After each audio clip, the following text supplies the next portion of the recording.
আলাইকুম ওয়া রাহমাতুল্লাহি ওয়া বারাকাতুহু। মোমিন এইড একটি বিশ্ব চ্যারিটি সংস্থা যা ইতিমধ্যে গাজা, সিরিয়া, টার্কি, পাকিস্তান এবং বাংলাদেশ সহ বিশ্বের বিভিন্ন দেশে গরিব দুঃখী মানুষকে সাহায্য করে আসছে। রমজান হল সহানুভূতির মাস। প্রতিবারের মতো এবারও রমজানে মাসে ইফতার, সেহরি ও ওয়াটার ট্যাঙ্কের ব্যবস্থা করে গরিব অসহায় মানুষদের দিকে সাহায্যের হাত বাড়িয়ে দিয়েছে মোমিন এইড।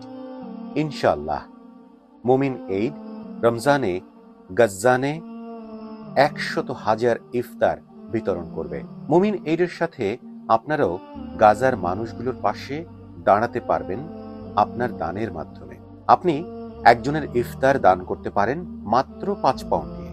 আপনি একটি সেহরি দান করতে পারেন মাত্র 5 পাউন্ড দিয়ে এবং একটি ওয়াটার ট্যাঙ্ক দান করতে পারেন মাত্র 175 পাউন্ড দিয়ে এবং বিশ্বের নানান দেশে মাত্র 40 পাউন্ড দিয়ে ইফতার এবং সেহরি ফুড প্যাক দান করতে পারবেন। তাই এই উপলক্ষে 27 ফেব্রুয়ারি বৃহস্পতিবার বিকেল 5:30 থেকে এনটিভিতে এক pre Ramadan live fund raising আপিলের আয়োজন করা হয়েছে। গাজা এবং বিশ্বের বিভিন্ন দেশের গরিব দুঃখী মানুষের পাশে সাহায্যের হাত নিয়ে এগিয়ে আসুন।